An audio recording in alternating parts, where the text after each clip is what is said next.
Assalamualaikum warahmatullahi wabarakatuh. Perkenalkan, nama saya Mrafi'i dari Prodi 1 Informatika Universitas Muhammadiyah Banjarmasin.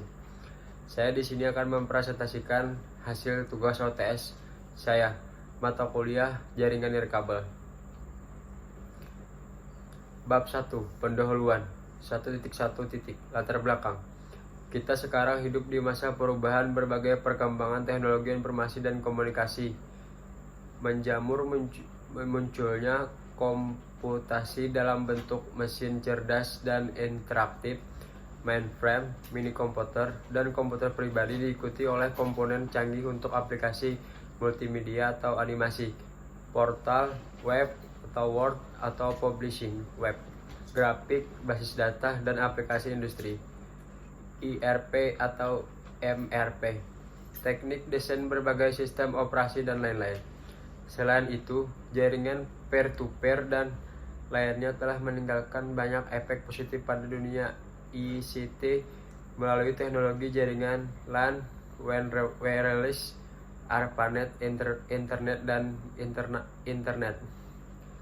Integrasi elemen telekomunikasi juga berkembang mengarah pada penciptaan sistem telepon atau PDA multifungsi, email atau chat atau telepon, internet, dan SMS, smart office, konsep, suhu, web, dan GPRS, dan akhirnya sistem broadband atau lebih dikenal dengan broadband, yang juga menyebabkan peluncuran voice over IP dan jenis lainnya yang banyak beredar di pasaran. Teknologi satelit atau komunikasi juga memberikan nilai tambah bagi dunia TIK untuk dapat memadukan unsur-unsur penyiaran radio dan televisi digital. Global Positioning System (GPRS), sistem informasi unsur-unsur penyiar radio dan televisi digital. Global Positioning System, sistem informasi geografis, telepon satelit, VSAT atau WiFi, siaran seluler, dan lainnya berlanjut dengan cara yang tidak pernah kita bayangkan sebelumnya. 1.2 Rumusan masalah. 1.2.1 Maksud dan tujuan. Maksud dan tujuan dari pembuatan makalah ini adalah: 1. Untuk memenuhi penilaian tugas. 2. Agar kita dapat memiliki gambaran-gambaran mengenai topik yang telah dipilih, yaitu Wi-Fi, dan membuat mahasiswa lainnya dapat menambah ilmu mengenai Wi-Fi. Bab 2. Pembahasan. Sejarah jaringan nirkabel dimulai dengan ditemukannya teknologi radio dan dikembangkan oleh Guglielmo Marconi pada tahun 1896.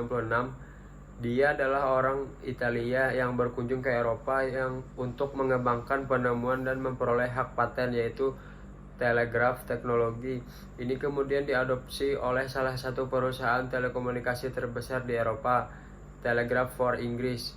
Dengan dukungan ini perusahaan wireless Telegram berhasil mengirim telegram lebih dari 1,75 mil secara nirkabel. Hingga awal abad ke-20, Telegram mengalami banyak perkembangan pesat dan sebagai hasilnya hidup melalui masa jayanya yayasan perusahaan Marconi yang selanjutnya mengembangkan dan membangun sistem telegraf nirkabel. Stasiun radio cukup terbesar di berbagai daerah, terutama untuk kalangan bisnis perusahaan besar yang menginginkan komunikasi yang lebih baik antara cabang perusahaan satu persatu perusahaan lain. Teknologi data paket ditemukan dan dikembangkan pada tahun 1960-an. Kelebihan metode pengiriman ini antara lain transparansi, koreksi kesalahan, dan kontrol otomatis. Transparansi tersebut berarti bahwa semua langkah kerja yang terlibat dalam pengiriman paket dan paket data bersifat rahasia transparan kepada pengguna. Pengguna dapat menghubungkan paket data dengan mengirimkan stasiun langsung ke stasiun penerima paket data, memasukkan pesan yang akan dikirim, kemudian mengirimkannya secara otomatis. Kemudian pada tahun 1980-an, teknologi suara dan data seperti telepon seluler atau telepon tanpa kabel dapat digunakan untuk konsumen pada umumnya. Karena berbagai keterbatasan, biaya pemakaiannya juga sangat tinggi bila digunakan untuk orang biasa umum. Setelah itu muncul teknologi baru yang merupakan kelanjutan dari wireless calling, yaitu jaringan seluler. Jaringan seluler ini terdiri dari base station (BS) dan mobile station (MS). Basis stasiun tersebut melayani permintaan dan dari perangkat pengguna, yaitu perangkat seluler sekarang biasa disebut ponsel.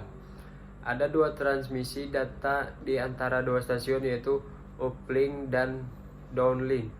Uplink adalah transmisi data yang dikirim dari mobile stasiun ke base station, dan sebaliknya downlink adalah lalu lintas yang dikirim dari base station ke mobile station. Berikut pembahasan lebih mendalam tentang Wi-Fi. Mungkin ada beberapa di antaranya masih bingung dengan hubungan istilah Wi-Fi dengan standar 802.11 itu sendiri. Wi-Fi tersendiri singkatan dari Wireless Fidelity. Istilah Wi-Fi sendiri pertama kali dipublikasikan oleh Wi-Fi Alliance.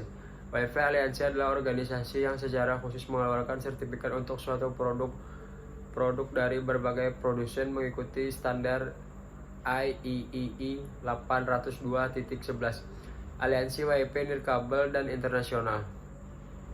Begitulah hubungan antara standar 802 dan 802.11 dan istilah Wi-Fi EIII membuat standar 802.11. Sementara Wi-Fi aliansi menguji dan merilis produk sertifikat Wi-Fi untuk produk jika hasil tes menunjukkan bahwa tersebut memenuhi standar. Hingga saat ini, sertifikat Wi-Fi dikeluarkan oleh Wi-Fi aliansi. Produk dari berbagai penjualan telah mencapai.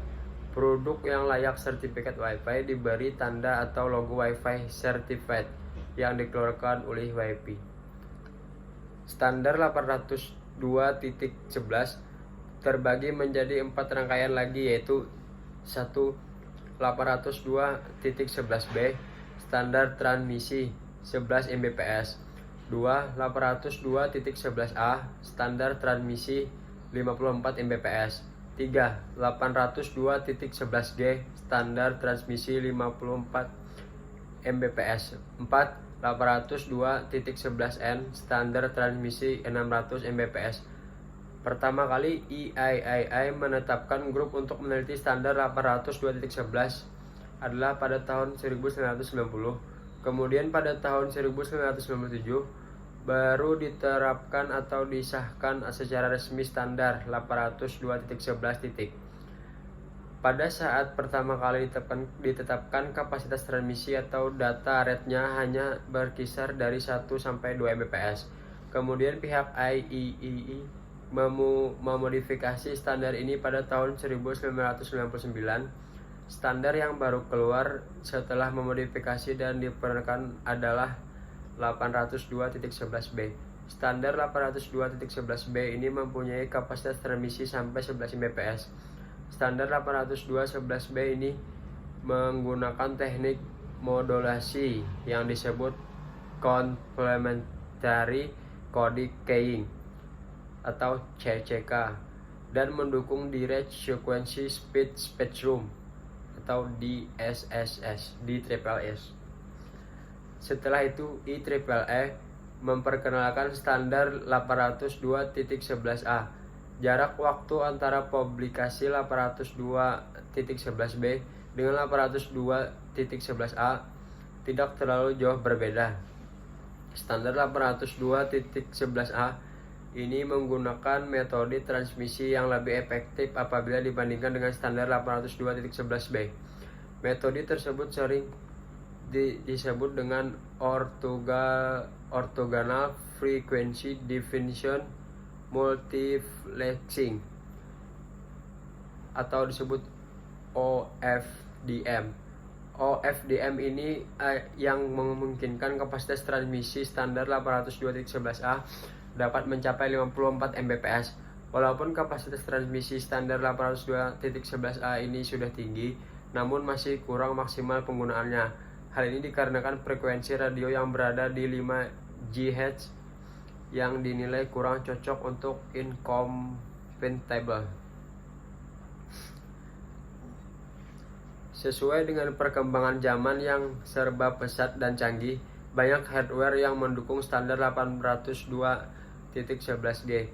Selain itu, perkembangan teknologi masa kini telah membuat teknologi dapat dijangkau dengan harga yang lebih rendah dan lebih mudah juga. Tidak heran jika di dalam satu chipset yang sama dapat mendukung kedua frekuensi radio, yaitu 2.4 GHz dan 5 GHz. Hal seperti ini lebih dikenal dengan istilah dual band hardware.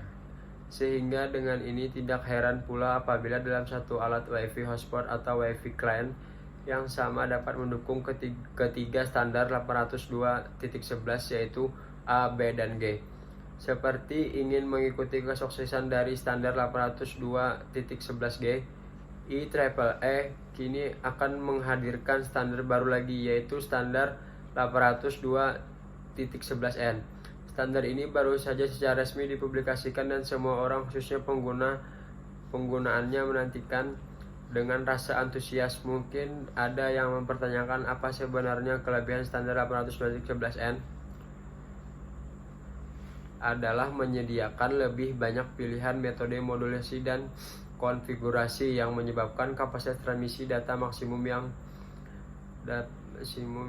lebih bervariasi. Dengan adanya berbagai pilihan metode modulasi dan konfigurasi, diperkirakan bahwa kapasitas transmisi dari data standar 802.11n ini dapat mencapai kurang lebih 600 Mbps. Beberapa komponen yang membuat standar 802.11n menjadi lebih unggul apabila dibandingkan dengan standar 802.11 yang lain, antara lain: 1.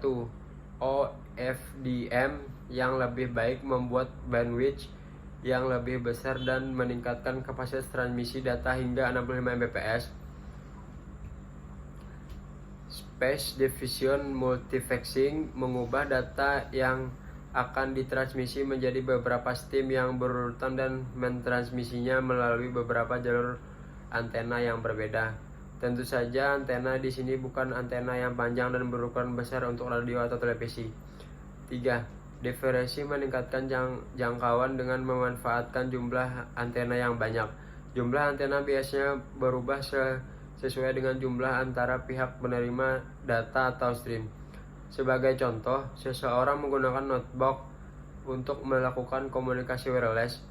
Notebook tersebut mempunyai 2 antena, sedangkan access point-nya atau wireless hotspot-nya mempunyai 3 antena.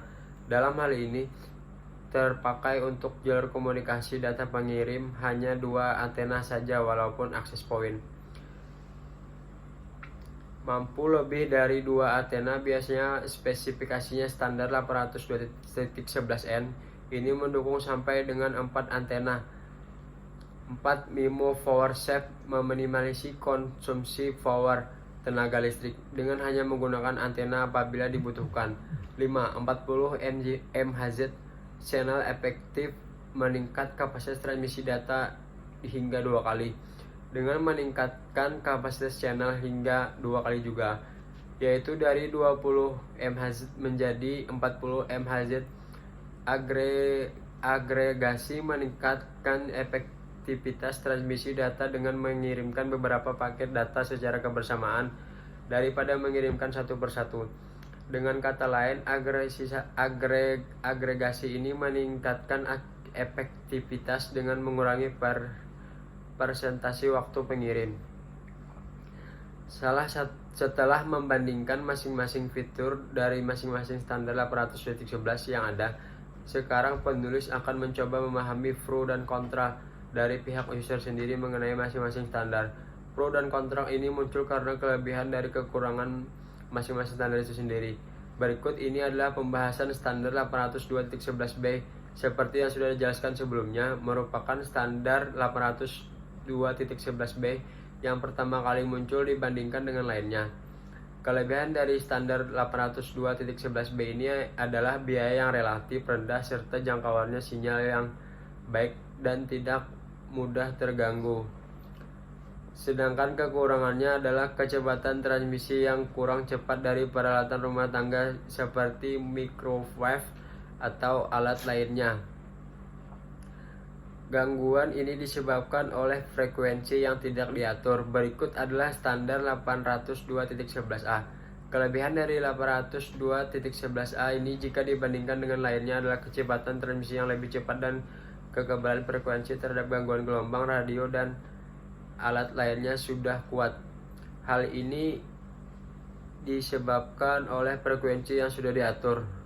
Kekurangannya antara lain adalah harga yang lebih mahal dan jangkauannya sinyal yang pendek, serta mudah terhalangi atau dirintangi. Kelebihan dari standar 811G antara lain adalah kecepatan transmisi data yang cepat, jangkauannya sinyal yang bagus, dan sinyal tidak mudah dihalangi atau dirintangi.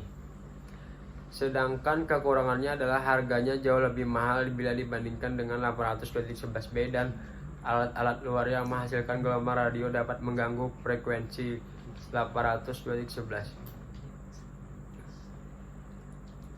Implementasi Wi-Fi. Mungkin sudah banyak orang yang mengerti bagaimana cara menghubungkan notebook mereka dengan Wi-Fi hotspot yang ada di sekitar mereka, tetapi mungkin baru sedikit yang mengerti cara dari komunikasi terjadi antara notebook dengan Wi-Fi hotspot yang sedang terjadi pada saat notebook seseorang terhubung dengan internet dengan menggunakan Wi-Fi. Pertama kali yang perlu disiapkanlah user harusnya mempunyai notebook yang dilengkapi dengan wireless. Wireless adapter ini juga dapat digunakan untuk PC. Setelah semua peralatan lengkap, user perlu menuju ke tempat di mana mendapatkan jangkauan wireless. Keamanan jaringan wireless pribadi. Sebagian besar pemilik jaringan rumah atau pribadi ingin jaringannya tersebut aman dari akses-akses dari pihak luar yang tidak berkepentingan. Apabila wireless router user di set menjadi publik, semua orang yang mempunyai wireless adapter akan dapat masuk ke jaringan user. Beberapa metode yang dapat user implementasikan untuk menjaga jaringan wireless pribadinya aman dari pihak yang tidak berkepentingan antara lain adalah 1. Word Equality Privacy atau web menggunakan enkripsi 64 bit hingga 128 bit. Dapat dipilih sesuai dengan keinginan user. Siapa yang ingin masuk ke dalam jaringan harus mempunyai kunci web, biasanya berupa rangkaian nomor. Wi-Fi Protected Access atau WiFA lebih baik satu langkah apabila dibandingkan dengan web. Karakteristik dari WiMAX sendiri antara lain adalah 1. Layanan broadband berkecepatan tinggi. Layanannya menyeluruh dengan kecepatan transmisi